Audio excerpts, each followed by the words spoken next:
বিপদের সময় মানুষকে দেখি একটু উপকার করতে পারি কিনা। আপনি বলেন দিকে আপনি কখন বাড়ির থেকে আর রওনা দিয়েছিলেন? আমি কালকে সন্ধ্যাবেলা বাড়ির তেনে নাঙ্গলবন গেছি বাজারে হুম, কামের উদ্দেশ্যে। হুম, কাম হয় নাই, সকালবেলা রওনা দিছি। আমি গাড়ি অ্যাক্সিডেন্ট গেছি, মিশু গাড়ি বাড়ি লাগায় ফেলাই দিছে। আমার লগে আরো তিনজন আছিল, মহিলা ছিল 2 জন, আমি আছিলাম আর ড্রাইভার 4 জন। 4জনই ব্যথা পাইছি ভাই। তো আপনি ওইখান থেকে নাঙ্গলবান থেকে রওনার পথে আপনি অ্যাক্সিডেন্ট হয়েছেন নাকি? মিশু গাড়ি থেকে নাকি? মিশু গাড়ি উল্টে লাগছে, বাড়িতে ফেলাই দিছে ডাইরেক্ট। বাড়িতে ফেলাই দিছে। আপনি কি একাই ছিলেন গাড়িতে নাকি আর কেউ ছিল? গাড়িতে আসছিলাম আমরা 4জন, ড্রাইভার শুদ্ধ। হুম, 2জন মহিলা ছিল আর 2 সাইডে 2টা পুরুষ ছিলাম। আচ্ছা, তাইলে এখন কোনো ক্ষয়ক্ষতি হয়েছে? আরও ব্যথা পাইছে। ওরা ব্যথা পাইছে।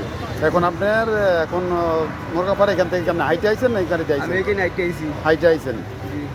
তাহলে ওখান থেকে আরে রওনা দিয়েছেন কটা বাজে? এখান থেকে রওনা দিয়েছি সকালবেলা হই ভোরে। আমি কই না থেকে লাভ কি, কাজ হয় না বাড়ির যাইয়া। আর ভোরে রওনা দিয়েছি। তো ওইখান থেকে কোনো বাসে আপনার নিল না এখানে এই পর্যন্ত? আর বাসে না, মিশু গাড়ি মাইতে উঠছি কইয়া।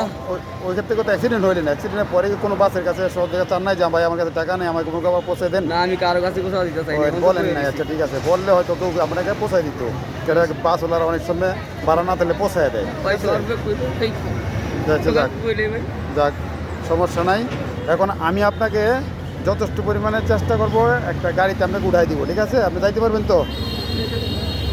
তো চলেন চলেন, আপনার যা খরচ লাগে আমি দিয়া আপনাকে উঠাই দিব, ঠিক আছে? চলেন হাঁটেন।